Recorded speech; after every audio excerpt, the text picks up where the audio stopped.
In this video, you are going to learn the answers to the most commonly asked puppy questions, including important details your dog trainer and behaviourist wish you knew in the early days of having your puppy. It's your puppy, it's your rules. Don't follow generic general rules that everyone wants to put in place, like don't go upstairs and don't go on the sofa. If you want your puppy to go upstairs or you want your puppy to go on the sofa, that's absolutely fine. And likewise, if you don't want them to, that's also absolutely fine.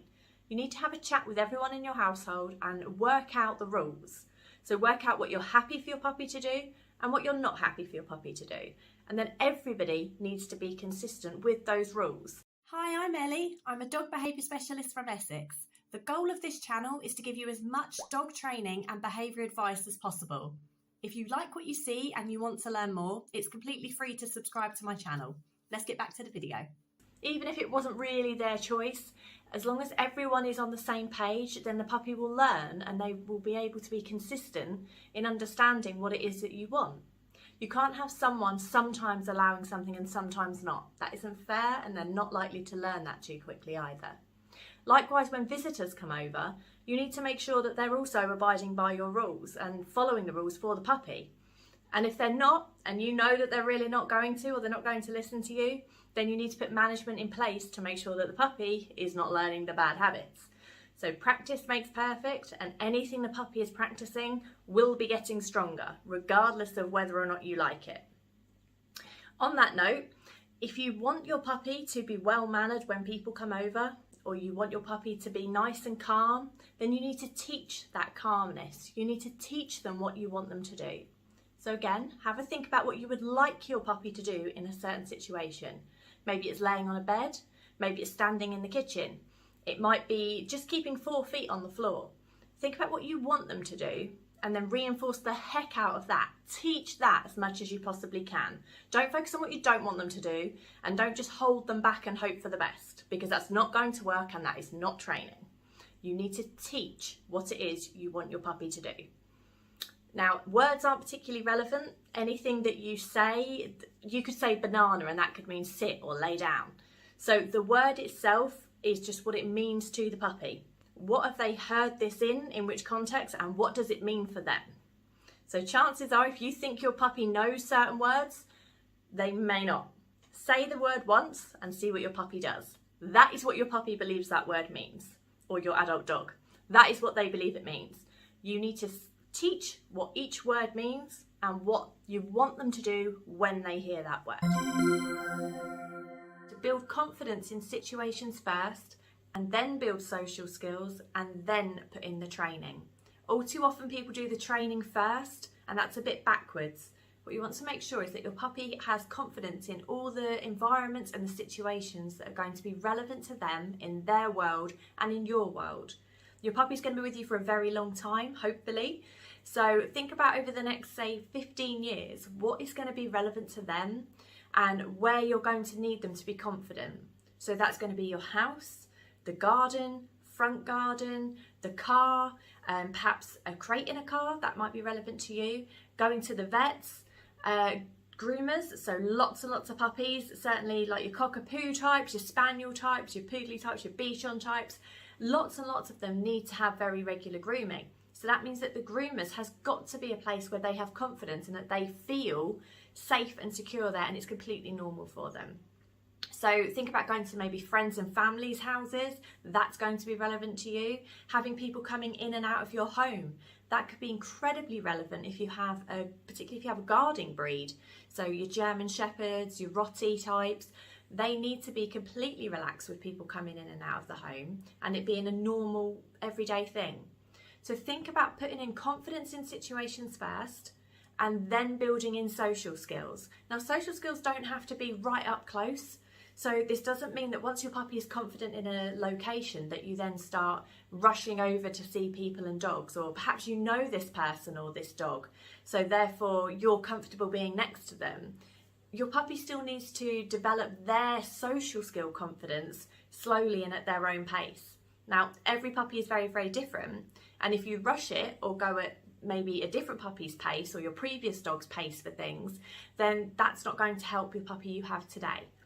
So you need to make sure that you're allowing lots and lots of time, lots of space, lots of distance, and just taking it at your puppy's pace. Then put in your training.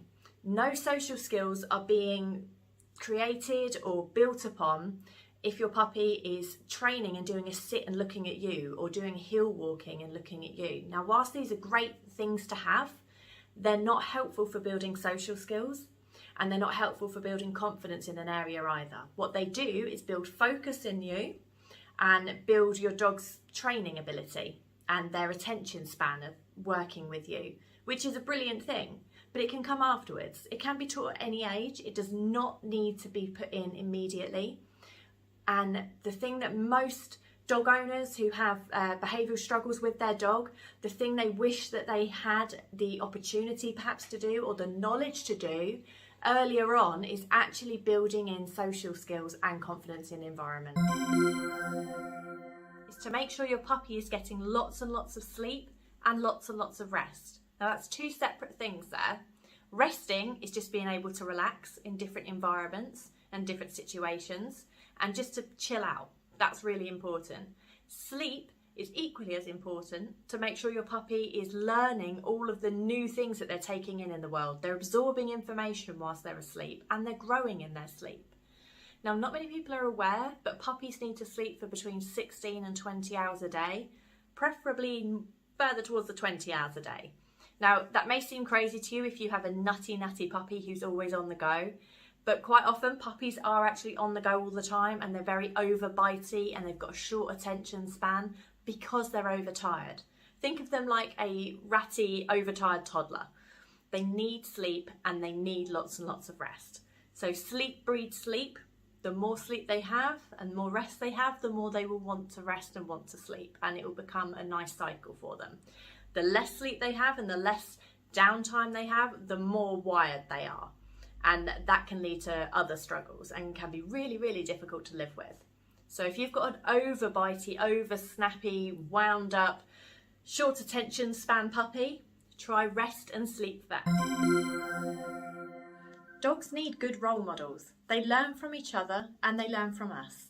You need to ensure that the majority of people and dogs who are coming into contact with your dog are having a positive impact on them. They behave in a way that you find appropriate and that you are happy for your dog to behave.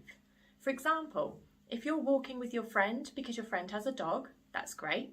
But if your friend's dog is lunging and barking at everything that comes into view and goes running off after other dogs, don't be surprised if your dog soon starts learning these behaviours too, particularly at an adolescent, impressionable age. It's very, very important to choose dogs who are likely to have nice social skills, good play styles, and the ability to not have to play all the time. They can actually just wander off and have a sniff, have a mooch around, interact with people and dogs without needing to be constantly playing or constantly roughing around with each other. Likewise, it's important to introduce your dog to people who have calm greeting skills, who are not really overexcitable or loud or even frightening for your dog. You need to make sure that they are meeting lots and lots of people, lots and lots of dogs who have these good skills. Because if they don't, then your dog is very likely to be learning all the things you don't want them to be. And their role models, and those that are having the biggest impact on the way that they're going to be greeting and the way that they're going to be interacting, will actually not be that helpful or beneficial to you or to your dog. Remember to click the subscribe button for more helpful dog training and behaviour tips.